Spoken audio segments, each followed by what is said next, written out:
Good morning and welcome to your hometown show. I'm your host, Sarah Durham, and we are once again at one of my favorite places in downtown Shreveport, right here at Artspace. Joining us today is Douglas Walton, a Northwest Louisiana artist out of Ruston, to tell us about his upcoming exhibition titled Quake in Paradise Echoes in Nepal. Good morning. How are you, Douglas? I'm good. Great. So you're back in Shreveport. You got your art career started right here in Shreveport, so you've made full circle. I was working as an architect, Hayes and Massey, in 1971, and the secretary basically forced me to take a 3-day workshop at the Barnwell Art Center. And I said no, she said yes, and the rest is history. Here you are, making your way and making your mark certainly in the field of art. Now, this exhibition that's opening on Thursday night, like we stated, is called Quake in Paradise Echoes of Nepal.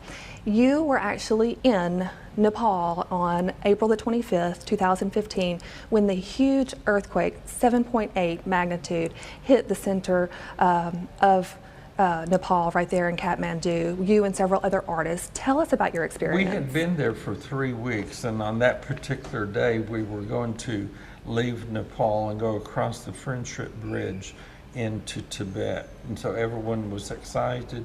We had an early lunch, came outside, was arranging, getting ready to walk across the bridge when the earthquake happened. And the Nepal earthquake is this, it's not that. And because you were there with absolutely no way to evacuate, you were able to put your observations, your feelings, your experience into sketches that you were then able to bring back home and create some beautiful art that is very different than some of the art that you had done in the past. Tell us about it. It's far more spiritual and far more emotional, and in a sense elevated, because how do you put onto paper the children placing rose petals on the ground every day so that you walked on beauty and never walked on destruction?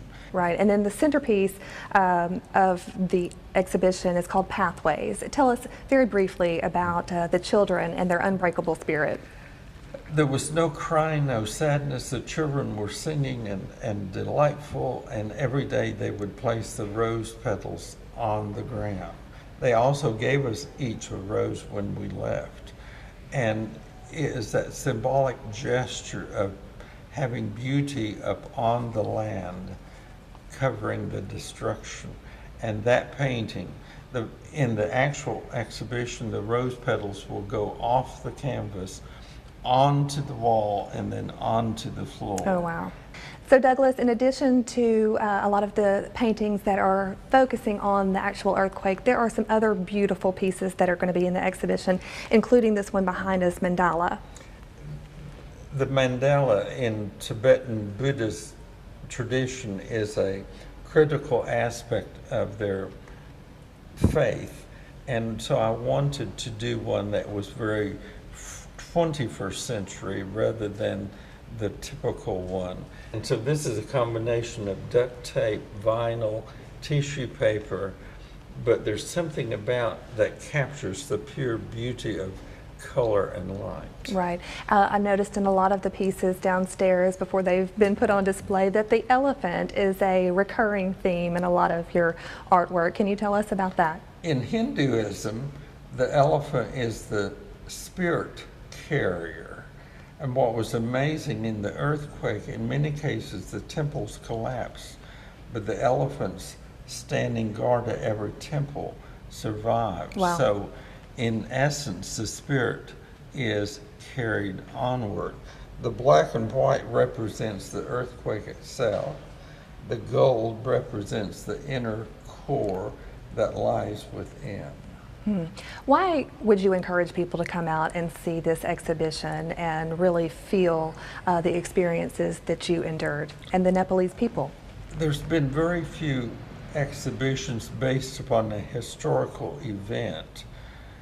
And in this case, it not only is dealing with the earthquake itself, but it's dealing with the spirit that lies within, and that we either have a choice when something major happens to be strong and move into the light, or become small and go into the darkness. Absolutely beautiful story, both your personal experiences and the wonderful art that will be displayed here starting Thursday, August the 31st, starting at 5 o'clock. This is a free exhibition. You'll be here to meet and greet and answer questions, that sort of thing. And then on Friday, September the 1st, there's a ticketed luncheon where you will actually go into greater detail about the experience and how you did all of the art, right? And for me, it will also be a reunion of my students from 20, 30 years. So it's going to be quite an experience. And to have the luncheon in the middle of all these paintings will also be powerful. So I recommend that all Absolutely. people come out to Absolutely. And then later in September, another artist talk.